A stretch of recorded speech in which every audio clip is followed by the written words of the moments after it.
Merci beaucoup à tout le monde. Merci d'être venu. J'espère que tout le monde est en bonne santé. Alors, il y a une bonne nouvelle pour les petites et moyennes entreprises. 220 000 parmi eux ont reçu des prêts non remboursables pour payer des salaires de leurs employés. Il y a une mauvaise nouvelle. Tous ces petites et moyennes entreprises sont aux États-Unis. Aucun prêt d'urgence a été livré pour les petites et moyennes entreprises ici au Canada et aucune subvention de salaire a été versée pour nos petites et moyennes entreprises. Cela étant dit, ça veut dire que les petites et moyennes entreprises au Canada n'ont reçu un seul sou ici au Canada depuis le début de la crise coronavirus. Alors, maintenant, il y a eu presque 6 semaines qui a passé. Ça veut dire 3 cycles de paie pour les employés et presque 2 cycles de loyer pour les propriétaires, sans aucune assistance pour les petites entreprises que les gouvernements ont fermées pour la protection du public. Il faut connaître et comprendre l'urgence de la situation. Si vous voulez une grande augmentation de pauvreté, si vous voulez doubler, tripler le nombre de personnes ayant besoin d'une banque alimentaire, si vous voulez augmenter le taux de sans-abri ici au Canada, la meilleure façon de le faire, c'est d'éliminer nos petites et moyennes entreprises. Parce que les petites et moyennes entreprises sont les employeurs de notre classe ouvrière. Les gens qui travaillent chaque jour comme apprentis pour devenir mécaniciens, électriciens, plombiers, des sauveurs, des autres travailleurs de moyens limités. Les petites et moyennes entreprises sont la seule source de revenus pour ces gens-là. C'est les premiers emplois qui arrivent pour nos jeunes et souvent parmi les petites et moyennes entreprises. Si on permet à des milliers de ces entreprises à faire faillite, les victimes principales ne seront pas juste des propriétaires, ça va être ces travailleurs-là et la conséquence sociale sera profonde et massive. C'est pour ça que le Parti conservateur continue de revendiquer que le gouvernement agisse plus rapidement. Comme je viens de dire, aux États-Unis, ils n'ont même pas donné, c'est même pas juste le fait qu'ils ont donné 220 000 prêts non remboursables pour payer des salaires, mais aussi tous les fonds destinés par le Congrès américain sont déjà presque épuisés. En fait, ils ont déjà dépensé l'argent et ils ont déjà mis cet argent dans les petites et moyennes entreprises américaines. Ici au Canada, il n'y a même pas une seule prêt d'urgence versé. Il n'y a même pas un seul salaire subventionné par le gouvernement. 0 pour les petites et moyennes entreprises dès maintenant. Donc, c'est la raison pour laquelle le Parti conservateur a fait des suggestions très pratiques pour régler la crise de nos entrepreneurs. 1. Rembourser le TPS que ces entreprises ont payé au gouvernement depuis au moins 6 mois. En fait, je suis prêt à annoncer aujourd'hui que le Parti conservateur appuierait un remboursement de la TPS aux entreprises pour les derniers 12 mois avant la crise. Ça donnerait à peu près 13 milliards de dollars en argent liquide pour nos entrepreneurs pour leur permettre à payer le loyer, les taxes municipales, les salaires, les factures pour leurs clients et toute autre dépenses qui sont nécessaires et qui sont devenues très, très urgentes. Donc, c'est une solution qui est facile et que l'Agence de revenus peut mettre en place immédiatement sans délai. Tous les montants sont connus et le gouvernement est capable de décider aujourd'hui et d'avoir cet argent dans les comptes de banque de nos entrepreneurs dans quelques jours, au lieu de 6 semaines. Le gouvernement a annoncé une subvention de salaire, mais ça va être au moins 3 et aussi longtemps que 6 semaines avant même que les entreprises puissent faire une application. C'est trop longtemps. Beaucoup d'entreprises feront faillite bien avant ça. Et beaucoup d'autres entreprises ne peuvent pas l'utiliser parce qu'ils sont fermés. Les gouvernements locaux ont fermé ces entreprises, donc ils ne peuvent pas payer des salaires. Une subvention de salaire, ça ne va pas être assez pour eux autres. Mais quand même, le Parti conservateur revendique que le gouvernement cherche d'autres moyens de livrer cet argent pour que ça arrive rapidement. Comme je viens de dire, aux États-Unis, ils le livrent par les banques. Et l'argent est déjà dans les comptes des petites et moyennes entreprises. Donc, le gouvernement doit trouver une meilleure façon de livrer cet argent pour subventionner les salaires et pour aider des petites et moyennes entreprises. Deuxième revendication que le Parti conservateur fait à ce moment, c'est que des caisses populaires puissent livrer aussi des prêts d'urgence. Maintenant, le gouvernement dit que le prêt d'urgence de 40 000 $ devrait être livré seulement par les banques et une petite liste de caisses populaires. Tous les caisses populaires devraient avoir le droit de livrer ça, surtout dans nos collectivités rurales, là où il n'y a pas de banque.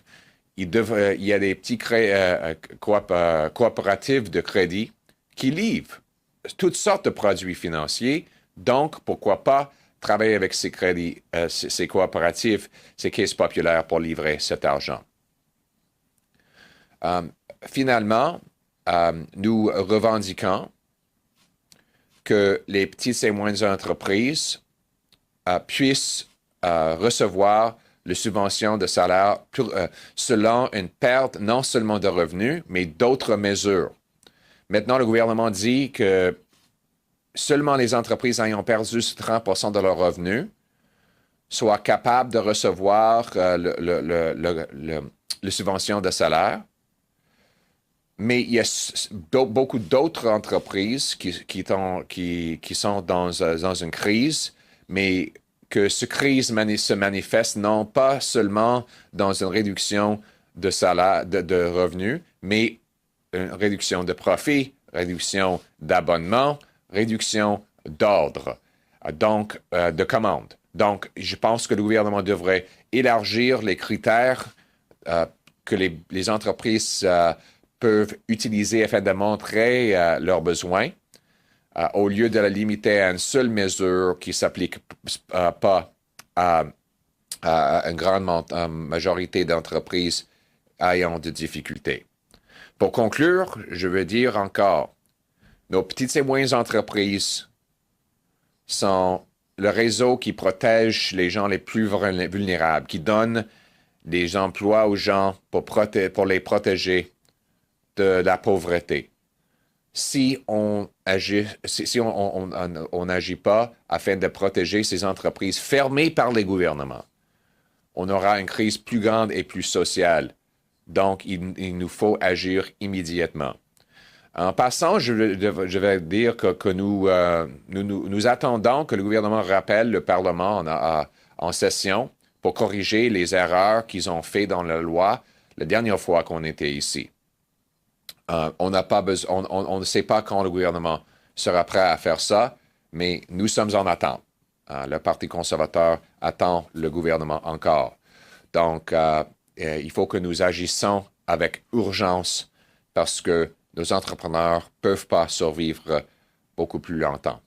Thank you very much, everyone, for being here today. Let me start with some good news. 220,000 small businesses have received forgivable loans to pay wages. A total amount of $66 billion have gone out. That's the good news. The bad news is that all of those businesses are in the United States of America. Yes, down in the U.S., the Small Business Department has, through the banks, delivered $66 billion of forgivable loans to pay the wages of American workers. That money has already flowed.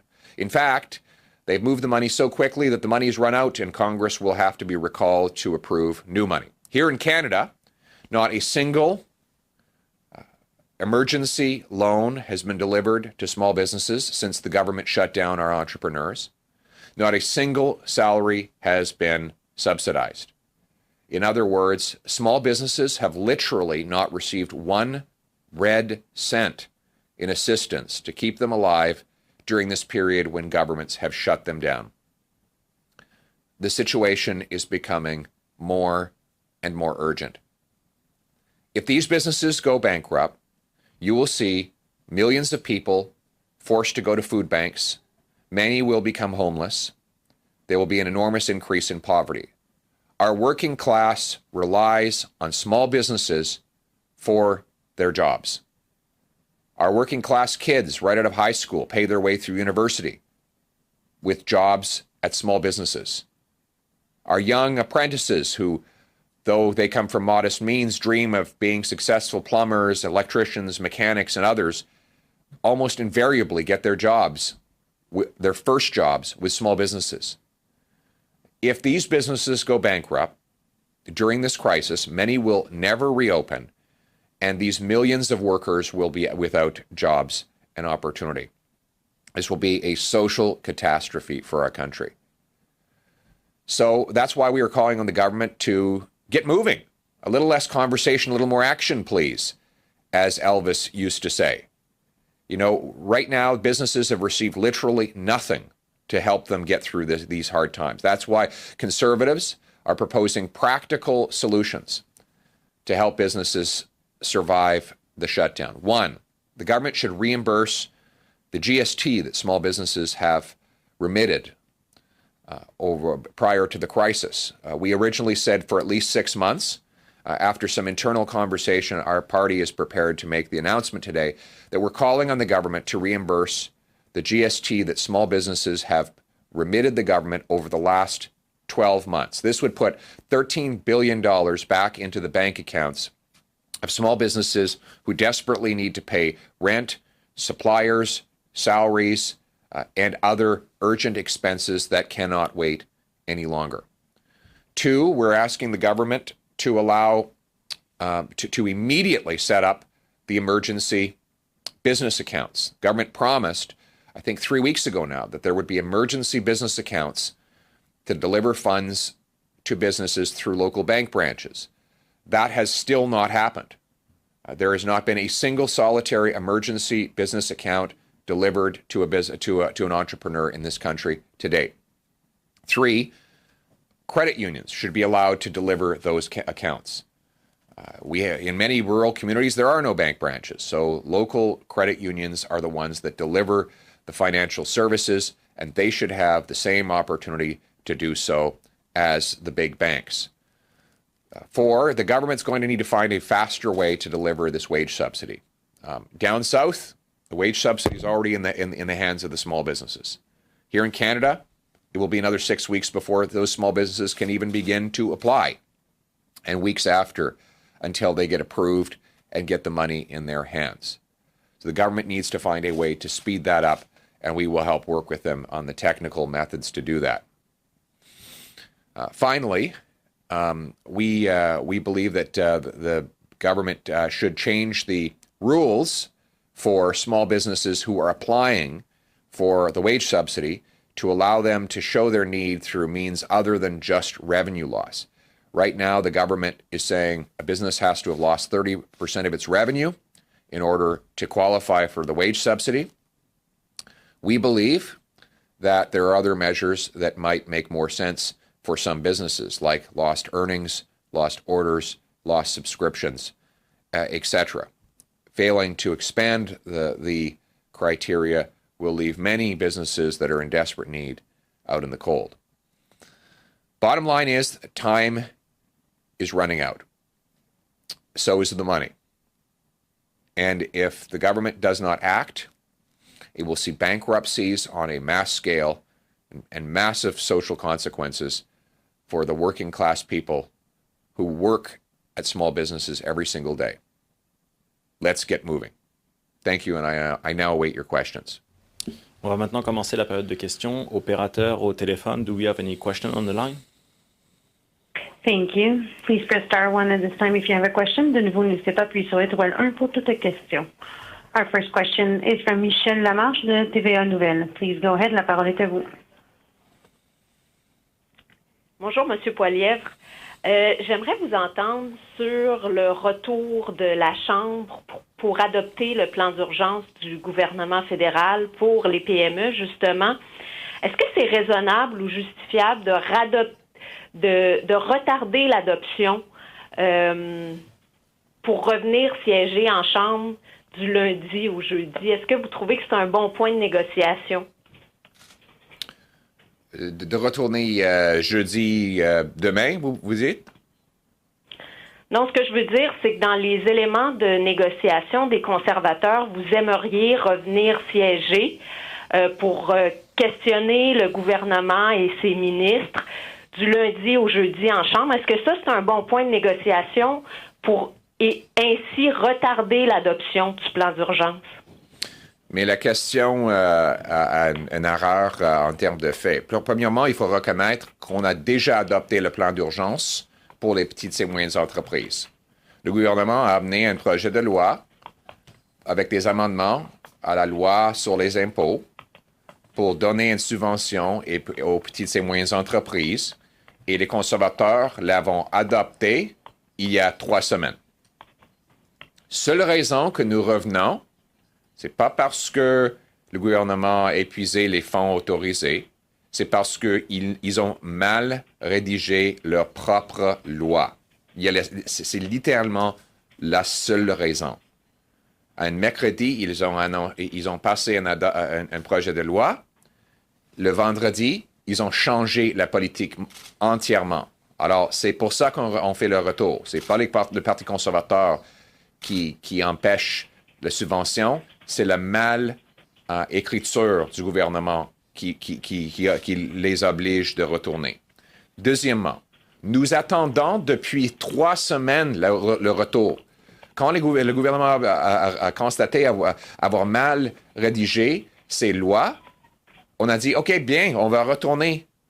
Mais le gouvernement a pris presque 3 semaines pour rédiger la loi. Alors, c'est nous qui attendons le gouvernement, pas l'inverse.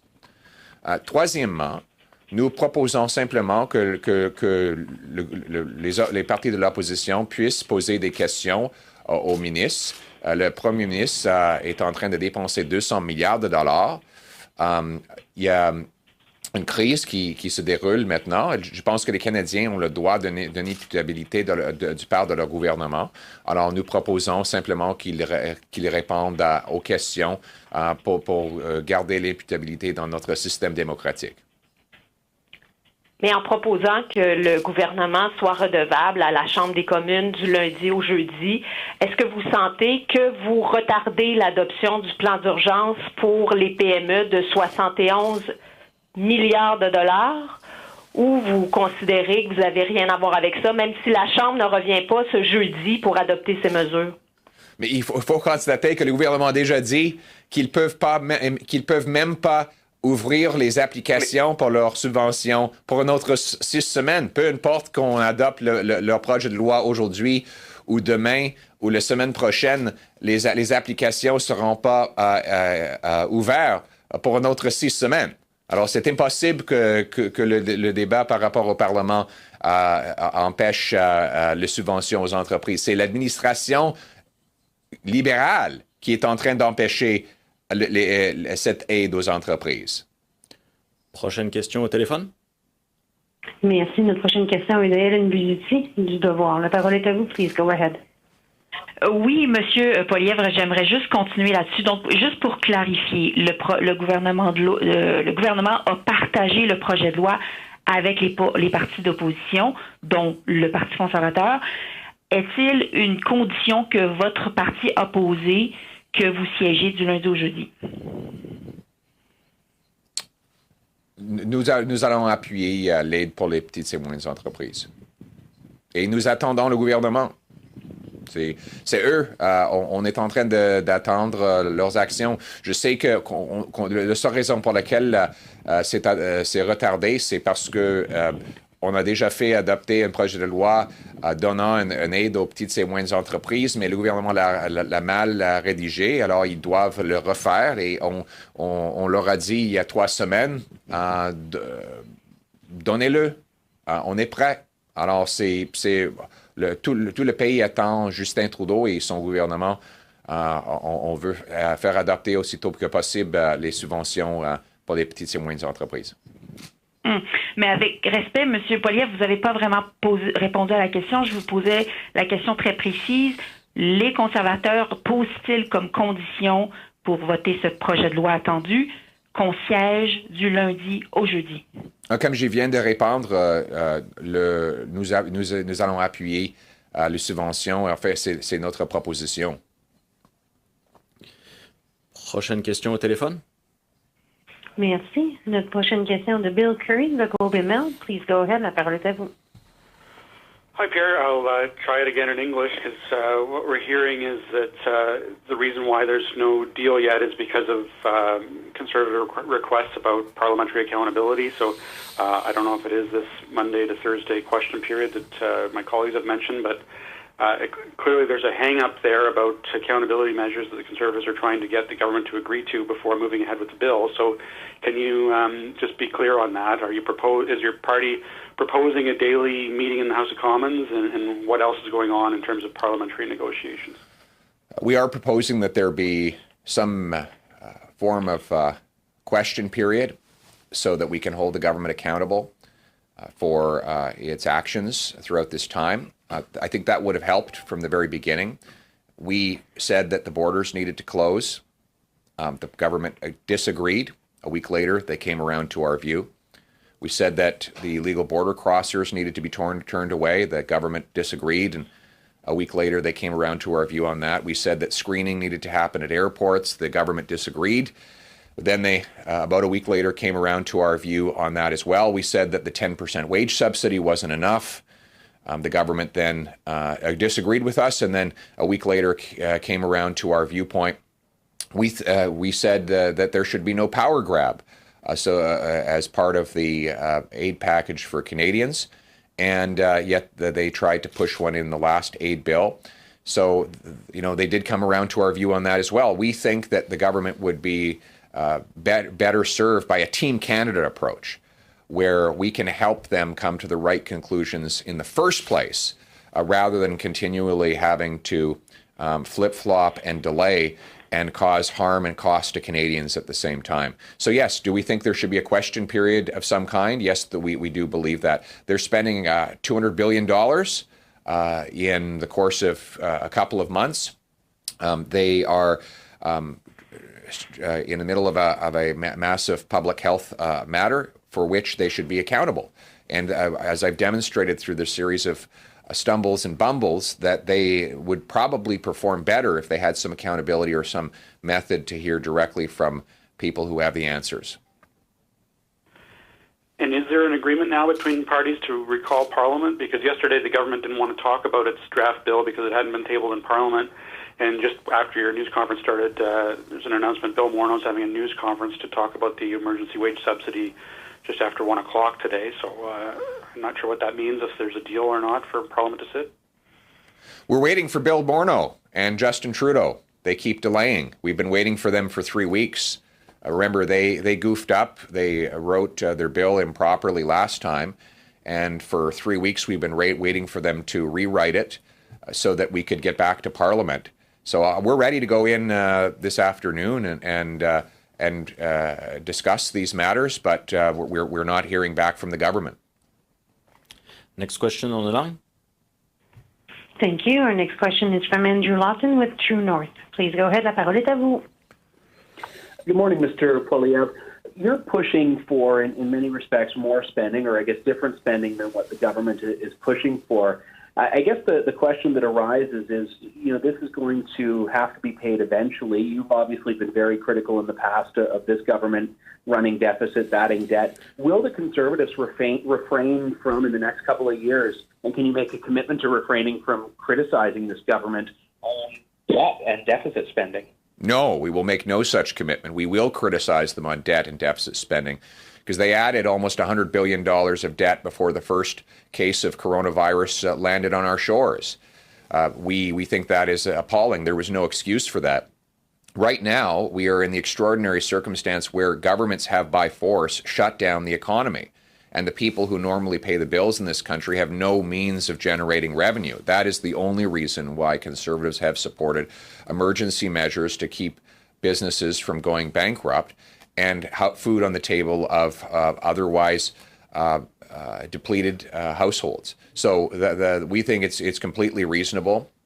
And everyone from the Fraser Institute to conservative governments around the world agree with that. When the crisis is over, we will argue for a resumption of strict spending discipline, so that we can phase out the massive deficits that will be now more than ever even more unsustainable. When you look at the positions that you've advanced now, whether it's a refunding of GST, HST remittances, rolling back the carbon tax increase, immediate release of these accounts that were promised a few weeks ago, as you head into negotiation with the governments on this next recall of Parliament and the next draft bill, what are the deal breakers, the things that the Conservatives will not support if they're not met, those conditions aren't met? Well, we need faster support into the pockets of entrepreneurs. And I think somebody needs to ask Bill Morneau, is he prepared to commit that by, say, next week, the wage subsidy will be in the bank accounts of small businesses? Because the United States has already delivered 250,000 small business non-refundable small business loans. In fact, their entire small business assistance package has been delivered. It's all empty. Congress is being recalled down in the States not to correct the U.S. government's drafting errors as it is here, but to replenish the small business loans account so they can give out more loans. But yet here in Canada, somebody should ask Bill Morneau, what's taking him so long? He said weeks ago there would be this emergency bank account. There's not one single business account delivered, even though he has the legal authority to do it. He's had that legal authority for weeks. There's not one single wage subsidy that he has delivered, even though we fast-tracked his wage subsidy legislation 3 weeks ago. Bill Morneau, what is taking you so long to deliver these benefits? We, as Conservatives, have given you all the support you've needed, and now we're standing by waiting for you again. So it's time for the government to stop talking and start delivering it. In fact, instead of holding a press conference, Bill Morneau should be meeting with the banks and with his officials to get this money that he promised weeks ago out the door. Next question on the line. Thank you. Our next question is from Catherine Lévesque de la Presse canadienne. Please go ahead. La parole est à vous. Oui, bonjour, Monsieur Poilievre. Donc, on en comprend que du côté des conservateurs, vous demandez une sorte de période de questions. Alors, on en comprend que c'est peut-être ce qui fait bloquer les négociations actuellement.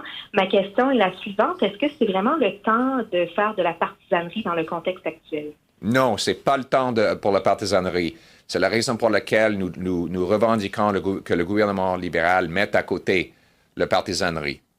Leur partisanerie, depuis le début, a retardé le processus. Ils ont retardé le processus en essayant d'accueillir du pouvoir. La dernière fois qu'on a introduit un projet de loi, ils ont essayé de prendre le pouvoir d'augmenter les taxes et les dépenses sans contrôle du Parlement, au lieu de simplement mettre l'aide dans les poches des Canadiens.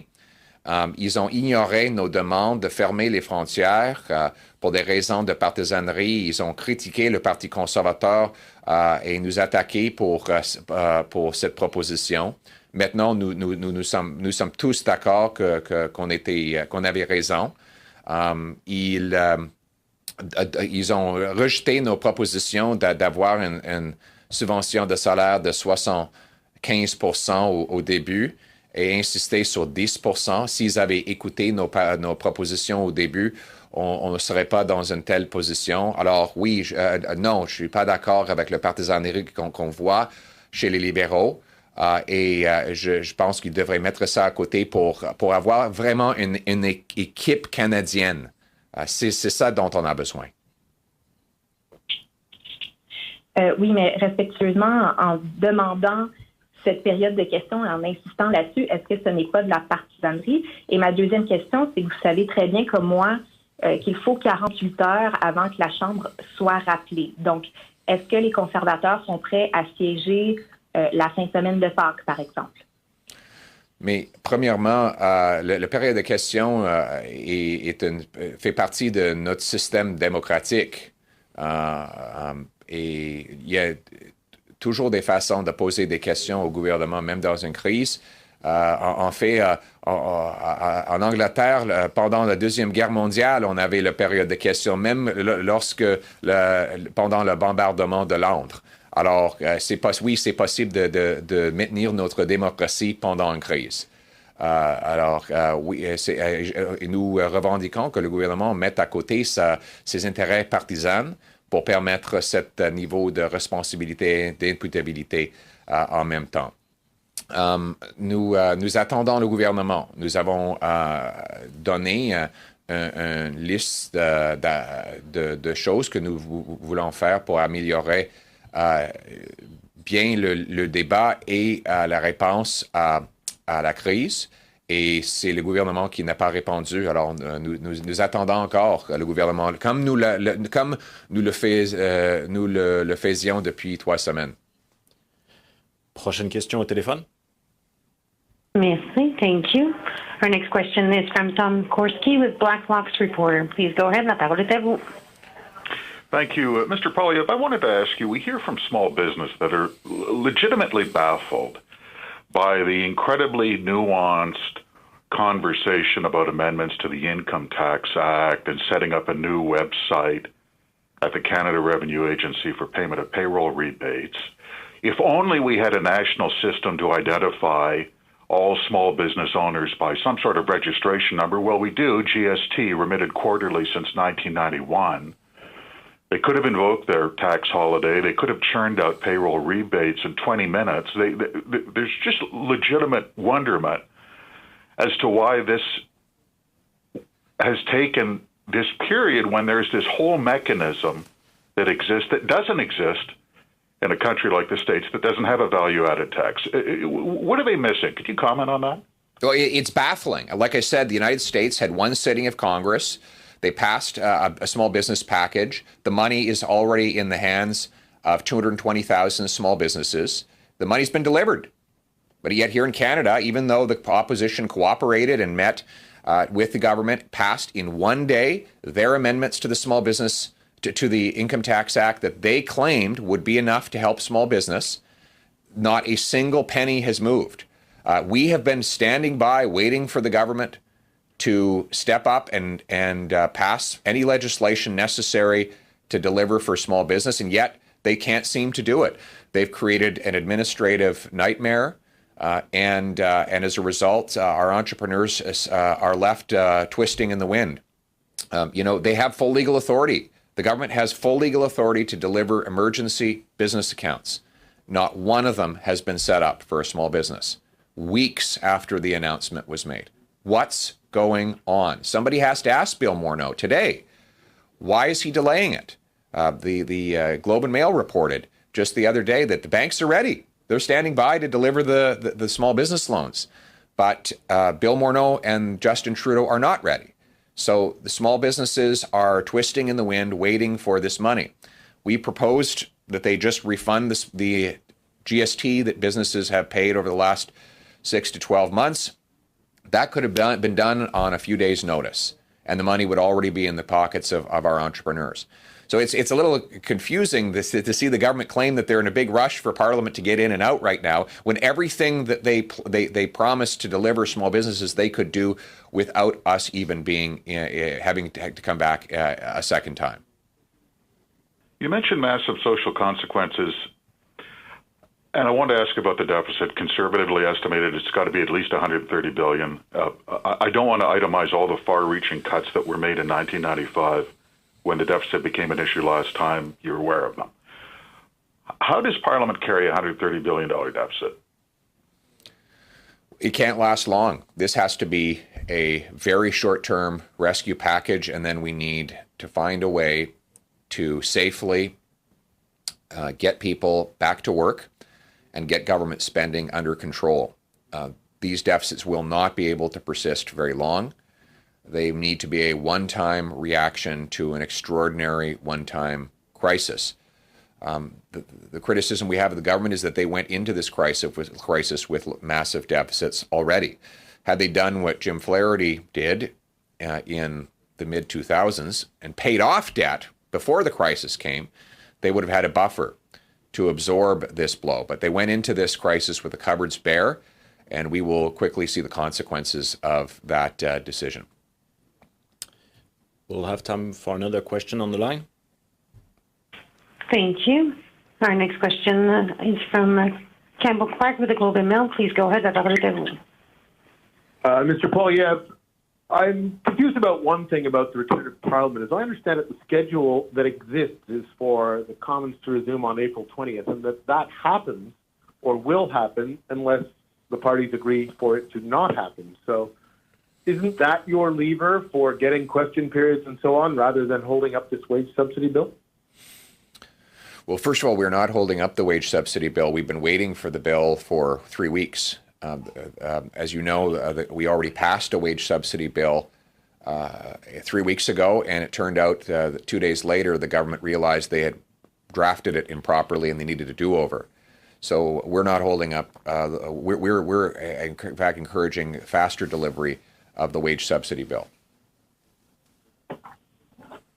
So what I'm asking is, if you're negotiating something where you want to have question periods, why don't you negotiate with the clock ticking towards April 20th when that would happen automatically? Or am I misunderstanding that? Listen, that's a question for the House leadership. They're talking back and forth about how to proceed and how to manage Parliament in these trying times, and I look forward to their coming to a resolution on that. We might have time for a quick last question on the phone. There are no further questions registered at this time. Nous n'avons plus de questions pour le moment.